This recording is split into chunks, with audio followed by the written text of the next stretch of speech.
What is going on, you two? Welcome back to Fireside Rangers. I'm your host, Eric Wilson. Today, joined by my co-host, Colin Alcaves. You're probably wondering, why is Eric wearing the same exact outfit for the third episode in a row?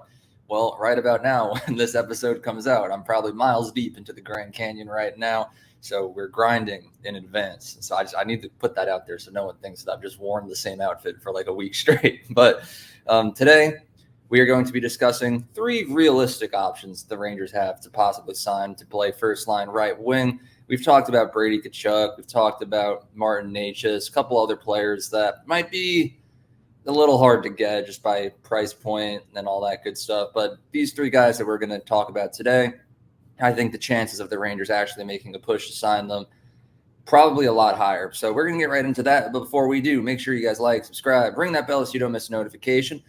Leave your thoughts on these three players down in the comment section below. And lastly, be sure to follow us on all of our social media platforms at Fireside Rangers. But before we really get into it, Colin, how are you doing today? And then who's the first player you want to talk about?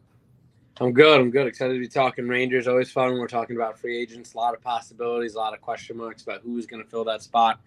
So let's get right into it. First off, we'll talk about probably, I think, your favorite on the list. We can start with Tarasenko. I figure he's going to be your favorite. I know you wanted to talk about him today. I don't know if you want to start or if you want me to just start diving into stats here. I'll talk about Tarasenko. Also, I apologize for the ding. That was Tony. So if everyone's going to get mad, blame Tony. Or you can blame me for not muting my laptop. But Vladimir Tarasenko, former New York Ranger, didn't really work out that well when he was here. I will say of all the deadline acquisitions that we made in 2022, Tarasenko is probably my favorite. I know that Mott really made a big difference down there in the bottom six, but I've always been a big Tarasenko fan, and he obviously played a lot better than Patrick Kane did. He has experience with Kreider and Zibanejad. I know a lot of people watching this video are probably critical of Tarasenko by the time that he spent with the Rangers. You know, it could have been better, but at the end of the day, I still think he's a solid possibility the Rangers can go for. He's coming off of a one-year contract that was worth just $5 million. You know, it's a little high, but I'm sure that if the Rangers were to sign him for something similar, they'd easily be able to make that happen just by moving a couple contracts. I know we have a couple of other offseason moves that could possibly happen. Tarasenko's won a Stanley Cup. He's playing in another Stanley Cup final right now. Chances are he's going to win, as unfortunate as it is to say, with Florida being up in that series. But I'm a big Tarasenko guy. I always have been. Might not be the most popular opinion. I'll own up to that. I know some of you guys will disagree, but I think a lot of you guys will agree too. Tarasenko, great player. I'd love to see him make a comeback and get right back on that first line right wing for an entire season, hopefully more. But talk to me about him, Colin. 76 games, 55 points, not too shabby. Had 23 goals, and not a lot of power play points either. So he's a driver of offensive 5-on-5, which I'm always going to bring up because that's what they need. Obviously, everybody's like they need a little bit of grit too, and I think he can provide that as well. I agree with what you're saying, and when he came over, he was probably the best acquisition that they got. 21 points in 31 games in the short stint for the New York Rangers. I thought he was solid. I thought he was one of our best playoff performers in that shortened playoff year, unfortunately, when we lost to the Devils. I thought night in, night out, he was consistently one of our better skaters when everybody else kind of went ghost. So that's a promising sign. Obviously, he's coming off of a 1 year, $5.5 million deal he signed with Ottawa, just $5 million. 1 year, $5 million deal signed with Ottawa, traded to the Panthers, and he's continued to kind of flourish this year and have a real good bounce back year after having what was considered a down year with the Blues and then the Rangers. I like it. I'm not in love with it. I think he's getting up there in age. I like that he does have the chemistry with Mika and Kreider because obviously those two aren't going to get broken up, much to most of the fans' dismay. But, you know, I think that there's better options out there. I'm not opposed to it. It depends on what he would come in at, and I would imagine just because his role has slowly been decreasing as he's bounced around from team to team, while he does contribute a lot to a team. He isn't the 34 goal scorer that he once was, a 39 goal scorer, 40 goal scorer. As I'm looking back farther and farther, he actually was better and better. But he's not that player anymore. Obviously, he's more of a role player now, just looking to find his fit. I think he could fit on that first line, but I'm more excited about some of these other guys we're going to talk about here today.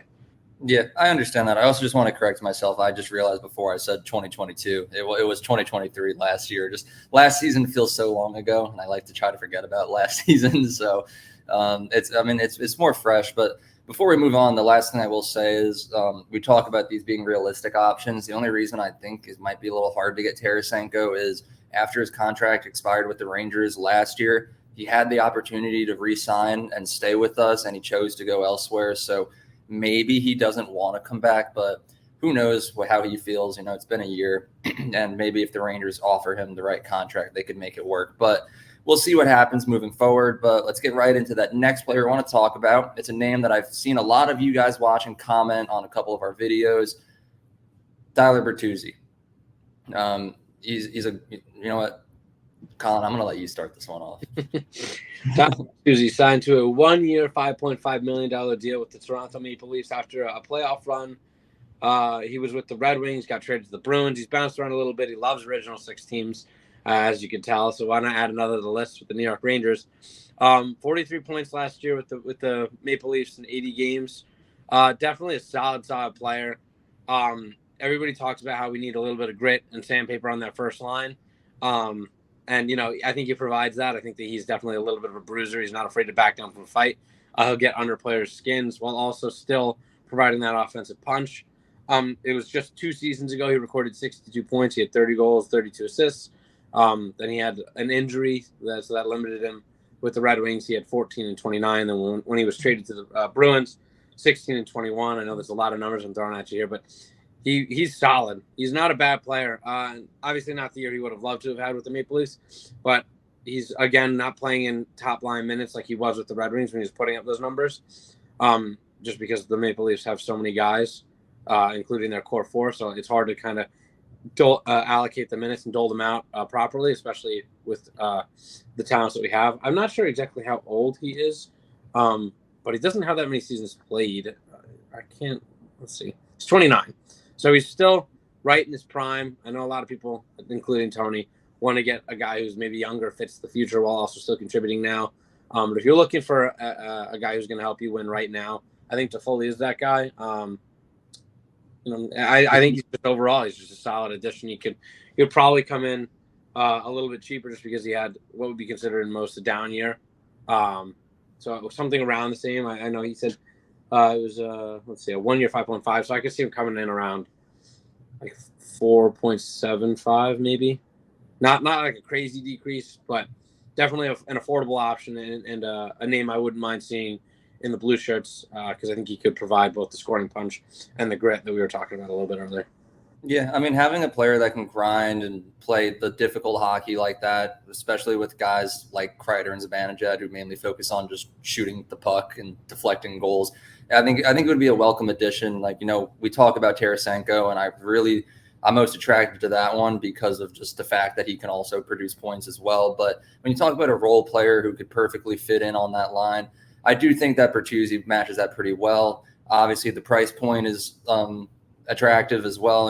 Probably wouldn't cost as much as Tarasenko or any of the other major names that we've seen. So I definitely could see it happening. I think of all of the names that we're probably going to be talking about or have talked about so far this offseason, I think Bertuzzi would probably be the most realistic of them all. I think he's a great fit. Price matches up. He's right in his prime at 29 years old. So I don't really see any reason why the Rangers shouldn't be going out and making an offer to him, especially because he's a UFA. So are all three of these guys that we're talking about today. Don't have to worry about trading for signing rights or any of that good stuff. It's just go out, hand the guy a contract. Hopefully he signs. But we'll transition into the last player that we're talking about today. I don't know if you noticed, but you spoiled his name earlier on accident.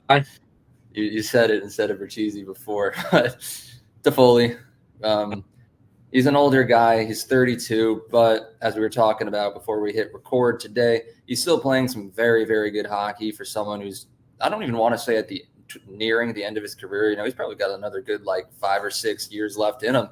He had 55 points in 79 games played this season, so very similar numbers to Tarasenko. I think the better part about Toffoli, though, than Tarasenko is the fact that he just comes a little bit cheaper.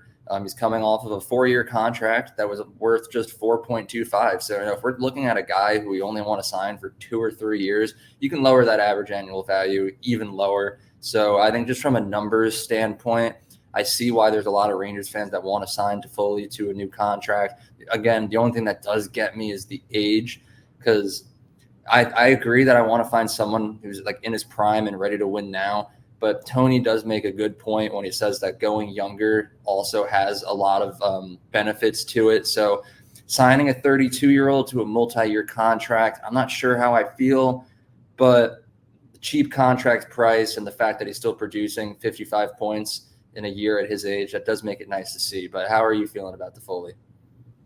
I mean, of the bunch, I think he's my favorite. 73 points last year or 2 years ago with the Flames, 34 goals, 39 assists. And then, as you mentioned, last season, 55 points in 79 games. He scored 30 goals in the last 30 plus goals in the last 2 seasons. And he's been on 3 different teams in the last 2 seasons. So he has the ability to do it. And it's not just who he's playing with, but he's doing it on his own. Just because it's hard to kind of settle down anywhere and develop that kind of chemistry. So, I don't attribute to obviously the people he's playing with plays a role, but I think that he's going out there and he's driving a lot of the offense, and that's just it's a big thing, especially with how that first line played this year. Kreider's not a guy who drives offense anymore. He kind of he's the speed, he's a power forward. He'll crash the net, he'll tip it in a bunch, and he'll be like the cross crease guy, but he just doesn't have the speed to beat people outside anymore like he used to. And Meek is more of a setup man, but if you take him out, then Kreider's also essentially useless unless he's on the power play. I think adding a guy like Toffoli would be massive for that.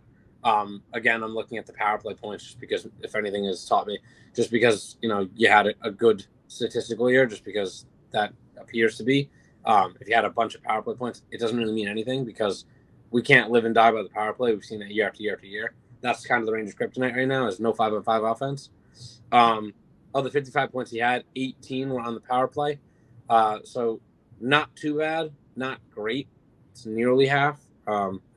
Just rounding real quick, like 20, 55. Not exactly half, but it's a little bit closer than I'd like. Obviously, you're going to get more favorable looks on the power play. And when you're with the Devils, you're going to be on their first unit because they were riddled with injuries this year. I thought he put together a strong season for both the Devils and the Jets. I was surprised the Jets were able to get him for what they did.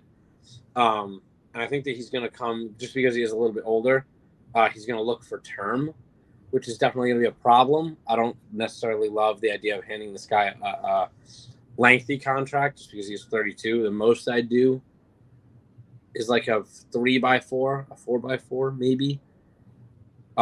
He's not going to go down too much. I know you're saying he's coming off a 4-year 4.25, but he's still producing well. And with zero consistency in teammates, just because, like I said, he's changed rosters 3 times in the last 2 years. So, I think he would be a positive boost. I think he's another guy. He has cup pedigree. I think he won both with the Kings. I don't know if he was there for the first one. Oh, he's there for the second. I think so. I think he was there for both, but definitely the second. And then, he looks like it was his rookie year when they won the first time, I think. Maybe not. I don't know. I can't do math. We don't talk about that second one, though. That wasn't a real cup win. But he's a gritty forward, too. He's another guy who won't back down. He's not going to go and, scrap with people, but he's a pain in the ass to play against. We've noticed it for years with the Kings. When he bounced around from team to team, he's kind of been on a world tour right now. There's Vancouver, Montreal, Calgary, Jersey, Winnipeg. He's played for almost every Canadian team, which is kind of crazy. But I don't know. I like him. I think that he will come in at the cheapest of the bunch, and he'll still be able to provide that scoring boost that we need. He's still got a lot of speed, a wicked shot, and just a heads up. I mean, he still is potting a lot of assists. There's not a lot of downsides to any of these guys. Of the bunch, I like him the most. But I'm wondering what you're thinking here. Yeah. I mean, I don't know. You make a lot of really good points, and I don't blame you for having him as your favorite of all the guys that we're talking about today. It's just I can't get past the age. The fact that he's 32 and, like you said, probably looking for term. It's not enough for me to say no, I don't want it to happen. I'd probably be happy if it happened, but he's not my favorite of the bunch. But I think he would make a great fit, which is why it's so frustrating to think about it. I mean, I would say out of the 3 that we talked about today, probably Bertuzzi would be my top pick, but I'm not sure. Everyone that's watching is probably going to have a different opinion. I'm sure you guys watching today's episode probably have 5 different other names that you want to see the Rangers go out and hand contracts to. But if you do have different opinions, please leave them in that comment section below. We'll probably make some videos of talking about some of the guys that you guys want to see the Rangers sign this offseason. But that about wraps up today's episode. If you guys enjoyed, please hit that like button. Please hit that subscribe button if you're new. And maybe, just maybe, ring that bell so you don't miss notification. Please be sure to follow us on all of our social media platforms at Fireside Rangers for daily Rangers content, updates, and news. But once again, have a good one. And let's go Rangers.